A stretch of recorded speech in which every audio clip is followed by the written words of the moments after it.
Jadi saya ulang lagi ya, ini sebagai apa? Kita niru Rasulullah sallallahu alaihi wasallam. Wong mukmin kabeh kudu salimus sodri, napa salimus dari selamat dadan. Kalau hormat sama semua orang se-Indonesia yang memberi kontribusi pada agama ini saya hormat. Cuma bawaan kita beda itu dalam hal itu apa? Dalam hal itu. Ya misalnya gini, nyuwun sewu, misalnya saya dengan tokoh-tokoh besar itu yang saya sebut itu saya hormati semua. Dengan tokoh yang kita mungkin cara zahir beda kita hormat. Cuma mau tidak mau memang kita kadang kritik, tapi itu bukan bawaan kebencian, bawaan tadi kondisi, napa? Misalnya gini nyon sewu ya. Saya tetap menghormati semua siapa saja memberi kontribusi pada agama ini. Baik yang terkenal maupun tidak, yang tersembunyikan namanya maupun tidak. Saya sampai sekarang masih punya adat sowan kiai-kiai yang enggak terkenal tapi memberi kontribusi pada agama ini. Saya hormat. Tapi yang tidak terkenal juga punya sisi negatif sebetulnya. Karena orang nggak bisa mengakses. Karena enggak. Yang terkenal punya sisi positif, yaitu syiar. Tapi resikonya biasanya terkontinu, terrutinkan hanya ngomong-ngomong ketika ada acara besar. Tapi hariannya kurang bagus biasanya. Karena fokus apa? Ya fokus kebesaran tadi. Kalau yang kecil biasanya hariannya bagus. Bikin madrasah, bikin diniyah. Tapi nggak mudah diakses karena nggak terkenal. Yaitu bawaan manusia plus sallallahu alaihi wasallam didikan Kanjeng Nabi. Kau hormat sama tokoh termasuk tokoh negara. Saya hormat siapa saja karena tetap menjaga kestabilan menjaga apa? Meskipun dalam banyak hal kita beda. Ya kadang beda itu kadang kita ngeritik. Itu bawaan ulama dulu Zakaria Al-Ansori itu ya ora cocok kok Imam Suyuti. Imam Suyuti ora cocok kok Imam Sakhawi. Nek ketemu mbok takok bor. Ya ulama dulu biasa satu kurun itu saling enggak bertanya karena fokus ke dunia masing-masing. Misalnya tradisi kita kalau ngaji Quran itu ya yang ditanyakan sanadnya dulu. Tradisi mereka tajwidnya dulu misalnya. Atau tradisi mereka itu makna dulu. Kita tidak tahu. Misalnya tradisi di India. Tradisi di India itu anak kecil itu kalau ngaji bersamaan dengan maknanya. Meskipun kecil. Di dalam sisi itu bagus India. Tapi Indonesia enggak, Indonesia lebih suka makhrajnya dulu. Yang tentang fikihnya ada paket lain, ada paket. Terus kalau tradisi keluarga saya, meskipun keluarga Quran, itu anak kecil ya enggak disuruh ngapalkan Quran. Bapak saya enggak pernah nyuruh saya ngapalkan Quran, tapi setelah bisa baca kitab, ya baru disuruh ngapalkan. Ada yang enggak, yang ngapalkan dulu biar apa? Otaknya masih jernih katanya. Ya macam-macam, semuanya baik. Dan kita saling kritik. Ngeritik karena tadi, nak cacilik langsung ngapal lo, kadang najis gak roh, sopan santun, yang fatalnya lagi kadang akidah ahli sunnah wal jamaah gak ngerti. Jadi ada lucu kan akhirnya hafal Quran tapi akidahnya tidak ahli sunnah karena gak pernah dikenalkan ahli sunnah. Tapi sisi baiknya karena masih kecil gampang apa? Hafal, kemudian orang tuanya niat benain akidah ahli sunnah. Ada yang sebaliknya dibelajarkan ahli sunnah dulu baru ngapalkan. Mungkin sisi negatifnya mungkin deh. Nek isu teke tuwek-tuwek ngene iki kan. Kowe gelem mesti ngapal Quran store wae aku. Nak rawat ini di akhiri wal asri. Amma yatasa alun. Anin nahbail azim wa opona. Innalil muttaqin. Lalu sering nampa setoran wong tuwek-tuwek lucu-lucu. Wong tuwek-tuwek sing ben mati husnul khotimah kadang Gus kula wis tuwek tapi kepen setor Quran mbek jenengan. Tahu tak turuti. Rata-rata rong juz wis nyerah. Dereng enten sing langkai 2 juz. Kadang nyerahi wis setruk, kadang yang mati macam-macam lah. Apa iku teke wong tuwek iku beda. Padahal maca. Tapi saking gelam jare piye. Dadine lafate ku aneh. Momen anak maca fam bajasat fanjab oh. Bulan. Wasama idatil khubuk diwaca khibuk mbah. Sebab lereni mbah teman pusing kula Mas.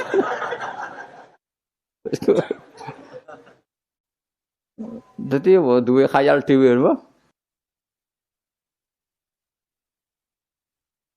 Ya seorang lagi ya kita tetap diru keinginan Rasulullah sallallahu alaihi wasallam wong mukmin ku salimus sadri napa salimus sadri sehingga niki tenan kula maklumatkan kula niku hormat siapa saja yang memberi kontribusi pada agama ini saya hormat Tapi kalau ngeritik bukan berarti kebencian, karena tadi ada sisi yang kita harus ngomong untuk menjaga kestabilan jalannya hadhis syariah.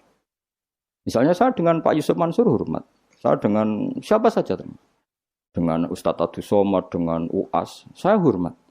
Tapi ada sisi yang kita harus ngomong, karena banyak ustadz yang nggak terkenal, tapi juga ikut memberi kontribusi agama ini. Makanya saya ngikuti yang tidak terkenal ini tak hormati. Tapi semuanya kita hormati, dari segi syiar, memberi kontribusi. Kalau yang sedang tidak cocok, ya dalam hal itu saja. Fitilkal khoslah. Ingat-ingat apa? Fitilkal khoslah.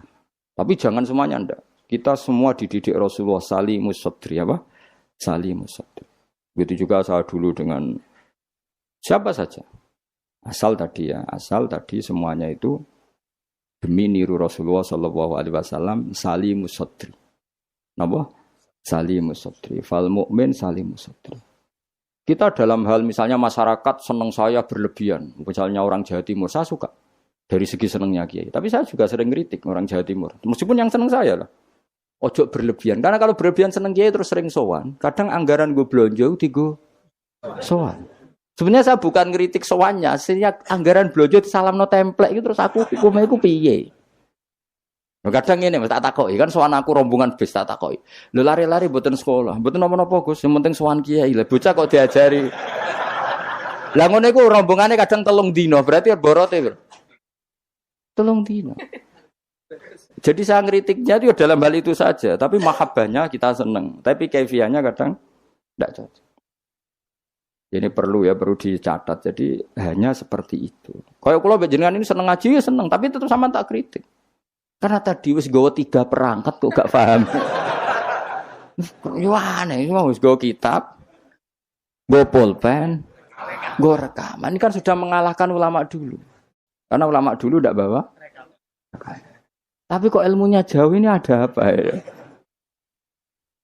Ya tadi kalau suwon kita benana wa benal mukminin kudu aja ana khil wala taj'al fi qulubina ghillal lil ladzina amanu. Kulo hormat sama semua tokoh-tokoh hormat. Kulo sama acara-acara besar ge kulo hormat. Cuma tetap kita sebagai ahlul ilm mengingatkan ada orang yang berjuang tuh enggak terkenal, ada orang yang berjuang enggak dapat apa-apa. Kita harus ngomong supaya orang ini juga diapresiasi. Tapi yang syiar ya kita hormati karena agama ini butuh syiar. Saya sama tokoh-tokoh DPR itu ya akrab. Ya banyak yang saya sering ketemu saya ngaji. Tapi dalam hal yang kita tidak cocok yang ngeritik. Mereka mungkin yang ngeritik kita enggak apa-apa tapi hormat. Jadi eling-eling ya. Ini dawuh saya Imam Sa'roni. Saya nerangkan dalam konteks ilmu. Ini dawuh Imam Sa'roni. Kalau Nabi ngendikan laisa minna efitilkal khoslah. Bukan berarti dia menjadi murtad karena laisa. Well, kalau makna sebenarnya kan laisa minna orang itu menjadi murtad. Orang termasuk golonganku wong sing tahu bodoh nih. Mau sekedar pernah itu tidak termasuk golonganku. Lah nek iku tenan maknane hakikat, sing umate Nabi sapa? Semuanya pernah bodoh nih Pak sering? Sering. Kadang rezekinya ya dari ya nyun sewu, koyo kebanyakan maklar, rezekinya dari apa? Gak bodoh nih kira-kira payu gak? Misalnya kayak jujur, maklaran tanah ning Kulon Progo sampai tinggu bendara apa? Apa mel apa kabupaten niku? Kulon Progo. Pak, tanahnya tak tuku, lah didamel napa? Weh, kula damel pertanian untuk mriki prospek. Padahal niate iku iki ape dadi apa? Bendara. Dituku rega murah. Misale temen ngene, mugi jengben dadi bandara, Pak. Mung jengben regane larang, mumpun dereng larang kula tak tumbas, Pak. Gelem ta ora wong iku, Guru? Misale jujur ngono.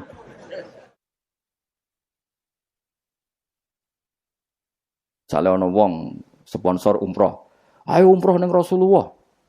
Ben aku sugih, mergo nek ana umroh aku sugih. Gak payu umroh. Tapi nek muni ngene, wong kudu kangen Nabi, kangen Ka'bah. Wong kok ora kangen Nabi Ka'bah. Carane kangen yo umroh. Mandidi, sing jujur mek sing rapati jujur. Gak jawab bae kira-kira wae. Mandidi.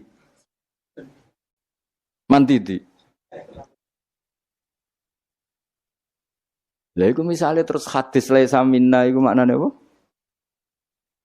Hakikat. Jadi saya ulang lagi aja. Jadi Jokulino nyimpulkan karena nyimpulkan itu resiko. Karena tadi konteks fikih itu jelimet konteks fikih itu Jadi misalnya ada orang alim soleh ketemu perempuan cantik, bawaan tonggo takok. Ini kan sebetulnya memang termasuk istisna dimaklumi. Nak ketemu faktor tonggo, faktor belajar, faktor berobat kan nadzarul ajnabi ilal ajnabiyah pengecualiannya kan apa?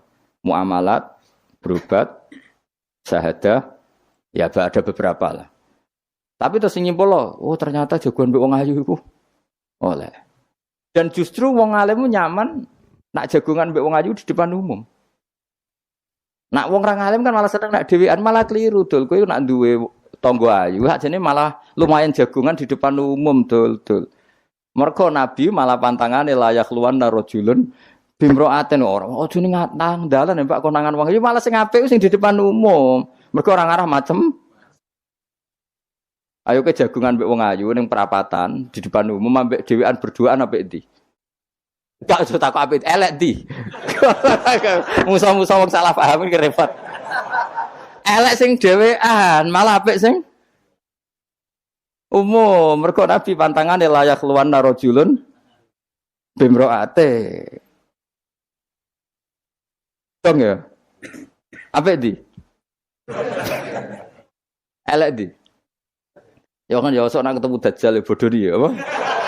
Wae rotine apa? Rotine entekno terus ombene entekno terus nak kon kafir. Wah, udah. Terus nak muni, lha iki rotiku kadung mbok pangan, rotine pangeran. Bocah ora tau ngaji tauhid.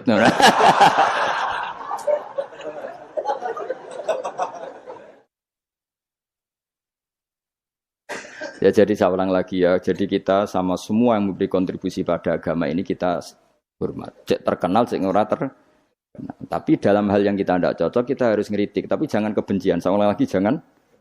Karena kalau nggak ada ngeritik repot. Kayak tadi, saya yang ketermaksa ngeritik wiridan. Mana ada orang soleh ngeritik wiridan? Tapi harus saya ingatkan, sebagian wong eling pangeran itu sebenarnya eling nafsunya Dia ngajukan proposal kepada Allah. Gayanya wiridan, tapi sebenarnya ya itu tuh. Lan adik ini seneng Allah tenan dijak bakas halal haram kan suka. Mergo iku ketentuannya Allah Subhanahu. Malah kadang mending ngene, ngaji halal haram ora penting, sementing ndonga. Mergo ndonga mukhul ibadah. Mendarane ngaji ra penting kok sarap, ngaji kok ora penting.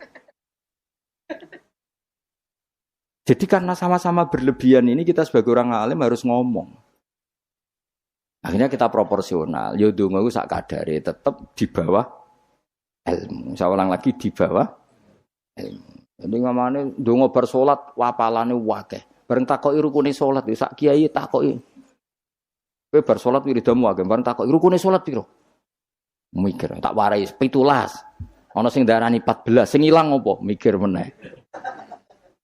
Padahal bar salat wiridane ya dadi sing ngitung piro 13 iku menjadikan tumakninah 4 sebagai paket cita. Dadi rukuk maat tumaknina, sujud tumaknina. Lah yang satu ngitung tumaknina itu menjadi rukun sendiri, maka ditambah 4 menjadi 17. Terus ada ulama mengatakan 18 karena mewajibkan niatul khurud minas sholat. Jadi sebelum assalamualaikum niat keluar dari sholat. Karena takutnya kalau nggak niat keluar dari sholat dia apa kenalan mbek pinggire. Assalamualaikum jenengan namine sinten kan repot. Ya udah lah mereka. Lho iso wae saking ya kuatire gawe grup. Jadi saking sering ini kenalan muni assalamualaikum niate iku kenalan. Jadi ada ulama mengatakan karena ketika takbir itu niatnya masuk sholat, maka ketika salam juga niatnya keluar dari sholat. Karena biar fair, karena ketika takbir niat masuk sholat. Karena kenapa? Yang bisa membedakan kalimat-kalimat thayyibah dengan yang lain adalah niat. Coba kita kaget sama orang. Allahu Akbar. Wah, Merapi saiki metu apa gimbale. Kita kaget apa-apa ya bilang Allahu. Supaya membedakan kalimat Allahu Akbar untuk ta'ajub, untuk kagum dengan sholat, maka Allahu Akbar diniati. Begitu juga salam ini menjadi kalimat adat untuk kenalan gawe grup. Paham ya? Nara niat, khawatir niat kenalan, maka harus niat. Paham ya?